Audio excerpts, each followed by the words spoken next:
Buenas tardes a todas y todos. El día de hoy les voy a presentar una exposición que lleva como título El color de la pandemia, el papel del diseño en las visualizaciones de datos del COVID-19. Yo soy Mariana Guerrero del Cueto y soy diseñadora de la comunicación gráfica en la Ciudad de México. Voy a compartir pantalla.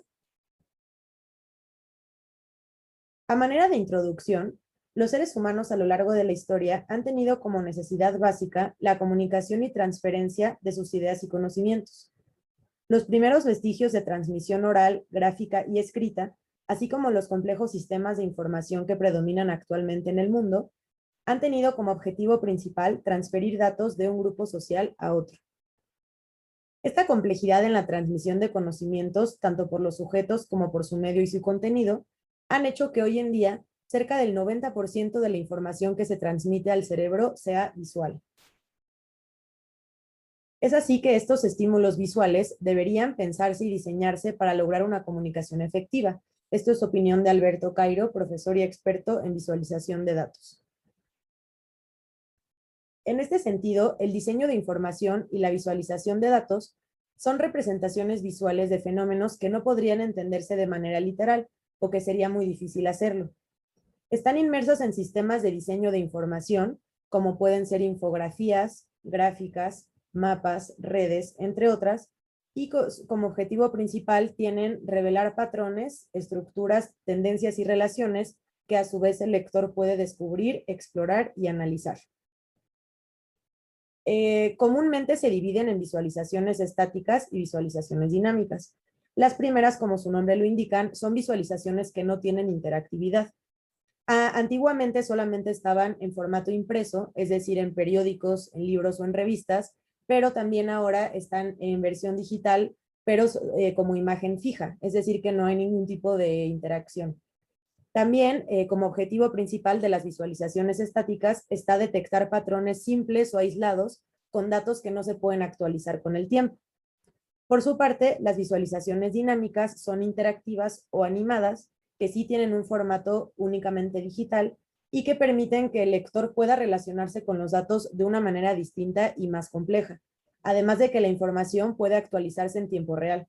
Como sabemos, esta forma de visualizar ha sido la que está en boga hoy en día.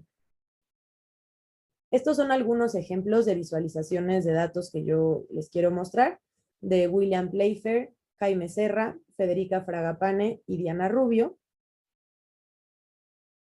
Y también otras un poco más dinámicas, como pueden ser las de Pictoline, las de Mona Chalabi, Christopher Weigel, Dave Bowker y Ed Hawkins. Aquí un poco para que vean lo diverso que puede ser el mundo de la visualización de datos y los temas que pueden abarcar. Ahora bien, con respecto al COVID-19, como sabemos, en marzo de 2020, la Organización Mundial de la Salud declara a este virus como una pandemia y por lo menos en México es cuando empezamos a tener visualizaciones de datos diariamente que nos enseñan, por ejemplo, tasas de contagio, decesos, cómo van cada estado y obviamente esto se hace también en el mundo entero. Por ejemplo, en la gráfica inferior izquierda se ve una comparación de los casos, bueno, perdón, de las pruebas de COVID-19, de los casos confirmados en mayo de 2020 y comparan distintos países. Al final también, como les había comentado, las visualizaciones de datos aquí también nos sirven para hacer comparaciones. También, bueno, la parte derecha es justo lo que les comentaba, que la Secretaría de Salud de México hizo este tipo de visualizaciones para que el público en general, la población, pudiera entender cómo íbamos en términos de los contagios.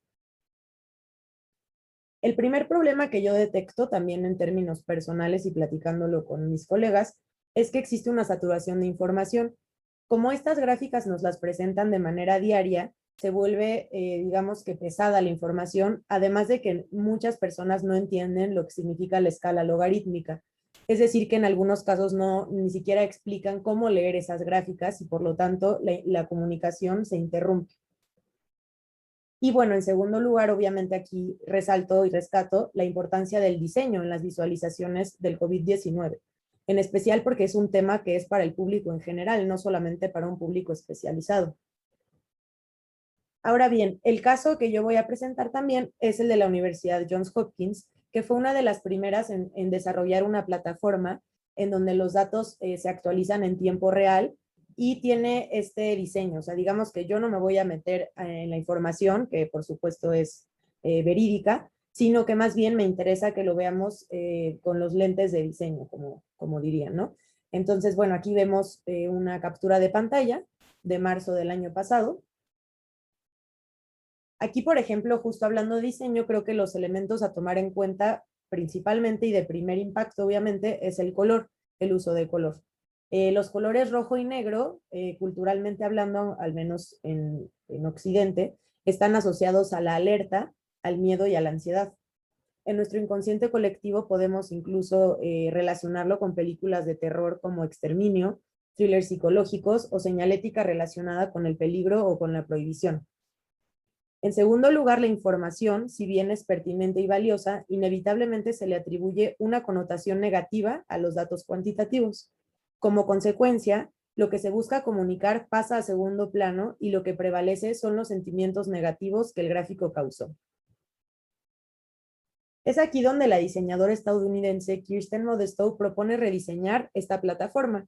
Lo que ella propone es cambiar la paleta de colores hacia tonos más fríos, es decir, azules, verdes e incluso naranjas para que la información pueda ser un poco más digerible.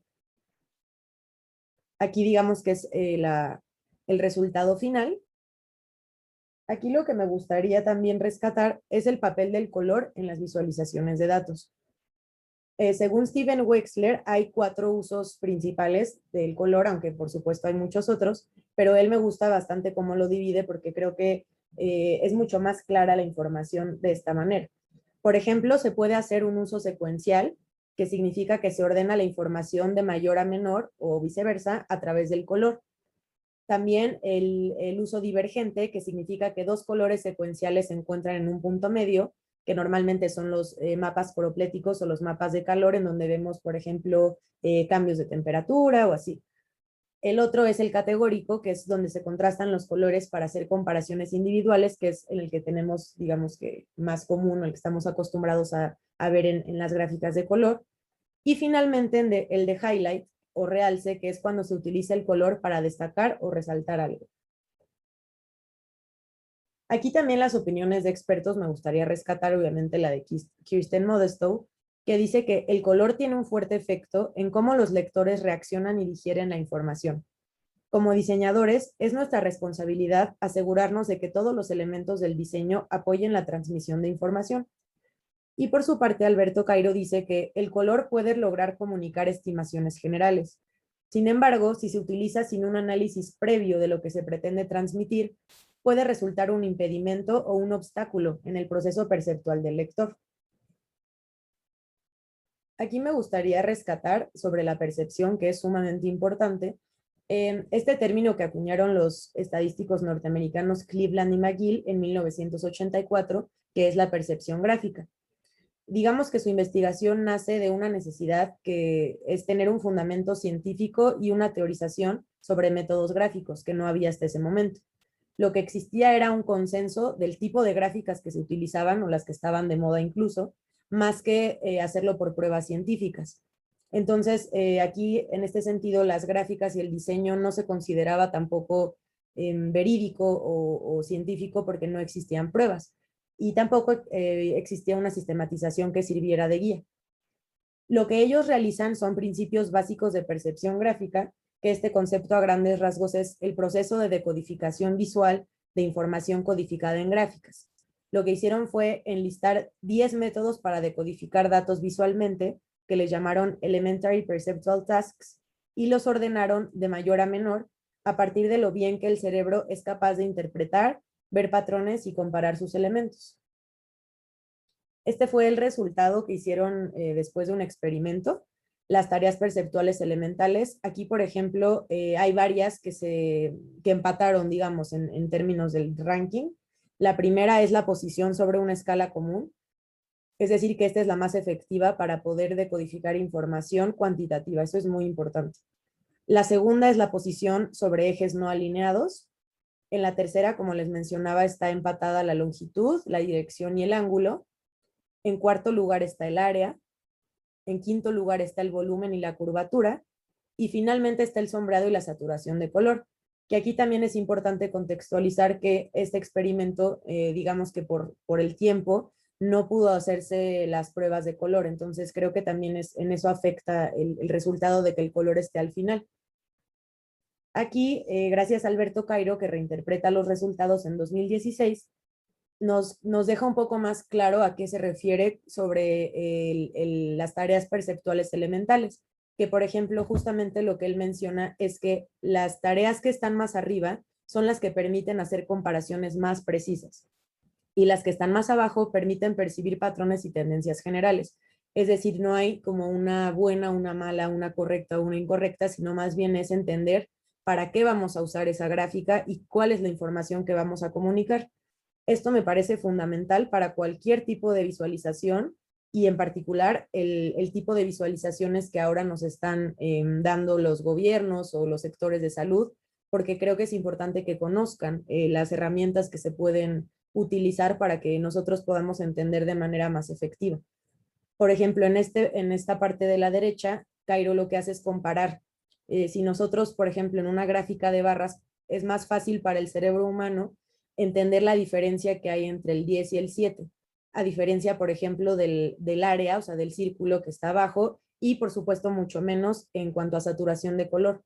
Para nosotros es muy difícil, por ejemplo, si yo les preguntara cuál es el porcentaje de entre el 7 y el 10 en términos de color, sin poner obviamente los números, probablemente sería mucho más complicado de hacer. Entonces, creo que también en este sentido es muy importante ver que en el mapa de Johns Hopkins, si el objetivo era hacer las estimaciones o tendencias generales, entonces está bien aplicado el mapa, el gráfico de burbujas, el área o la comparación de las áreas e incluso los colores. Pero si lo que queremos es ser un poco más precisos, entonces tal vez no es la mejor opción para diseñar. Y bueno, como conclusiones principales, creo que en primer lugar, a mí me parece fundamental el trabajo colaborativo. Creo que los profesionistas de diseño pueden o podemos apoyar a otras disciplinas, en este caso a la ciencia y a la medicina, para comunicar información de manera más efectiva y eficiente. En este sentido, también es importante eliminar este mito de diseño versus ciencia o esta pelea que al parecer a veces existe o este debate, porque el diseño no es únicamente ornamental. En algunos casos sí lo es, pero en el caso de las visualizaciones de datos, resulta una herramienta fundamental que incluso, como les mostré anteriormente, tiene bases científicas y psicológicas en beneficio de los lectores. Por otra parte, también es trabajo de los lectores, de nosotros como usuarios, digamos, de las visualizaciones, de leer con atención, porque muchas de las visualizaciones de datos requieren conocimiento previo de estadística y de matemáticas, que tal vez no tenemos, pero sí debemos entrenar a nuestro cerebro a leer con detenimiento la información, porque creo que también en ese sentido nos va a ayudar a comprender mucho mejor la situación en la que estamos, por lo menos en la pandemia.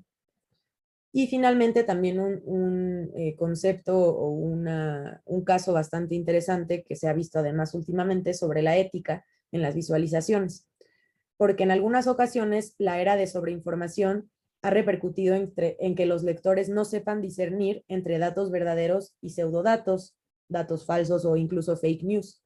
Entonces también es responsabilidad de los lectores tener una visión crítica y poder diferenciar, digamos, qué tipo de datos son, de dónde vienen, no solamente ver una gráfica y automáticamente asumir que es cierta, sino también como indagar un poco más, porque tampoco creo que nos hemos hecho un poco flojos, pero no es excusa para informarnos, ¿no? Y bueno, estas son algunas de las referencias de mi presentación y muchas gracias. Y bueno, esto sería todo. Muchísimas gracias por el espacio.